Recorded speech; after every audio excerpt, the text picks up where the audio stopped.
At least give yourself 4 to 6 weeks to stick to a consistent training routine before you change things up. We're not going to overlook the importance of your overall daily activity. Yes, training and working out, very important, but that's 1 hour of your day, a few days a week.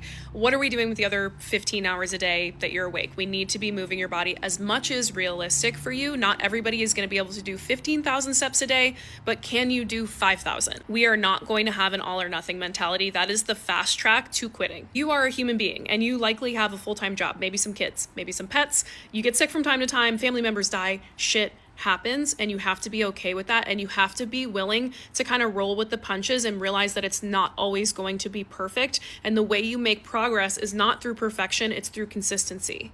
There is no substitute for strength training. Anytime I even bring up Pilates or Sculpt or any of these classes that people really love, people think I'm rage baiting, when in reality, I'm just trying to educate around like how much you're leaving on the table if that's all you're doing. There's literally no other way that we know of right now to get the same benefits that you get from strength training when it comes to bone density or muscle mass and just becoming a more durable human being. But without fail, anytime I make a video about that, people will launch themselves into my comment section telling me that I'm wrong, that they personally have a story about how much their body changed or how much stronger they got from doing Pilates or Sculpt or using the Megaformer or doing spin class, so on and so forth. And this isn't new, you guys, and it's not exclusive to Pilates. I've been a trainer since 2013. This is a tale as old as time. The number of friends and clients I've had that said, oh yeah, I strength train, I do the arms in SoulCycle. So if one woman watches my video and learns something that changes the way that she views strength training, or one woman watches my video and decides that it actually is more important to her to have a strong body and to be able to lift her suitcase into the overhead compartment and pick her kids up and chase them around and not have osteoporosis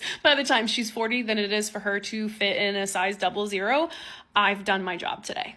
In my opinion, what you do for exercise and movement has to be a combination of business decisions and vibes decisions. I think it's imperative to do movement that brings us joy, that we look forward to, and that makes up some of your exercise routine, but it's highly unlikely that that one thing is going to cover all of your bases when it comes to, keeping a strong body, a healthy body, a durable body. There will always be gaps that you need to fill in with things that you don't necessarily love to do or want to do. It's okay if you mostly just want to do Pilates or dance or spin or hike, as long as you know what you're not getting from those things. The reason I talk so adamantly about strength training specifically isn't just because I'm a gym girl, it's because there aren't other activities that overlap with the benefits that you get specifically from progressive overload and strength training in the gym. So of course, I want you to do the movement that brings you joy. I want you to be able to do that as much as possible, but I also want you to be educated on where you might be missing out on the benefits you're looking for when you exercise. If you describe the aesthetic goal of your body as toned, it's because you like the look of muscle on bodies. Achieving what people describe as toned requires building muscle and having a low body fat percentage. What's the most effective way to build muscle? Say it with me.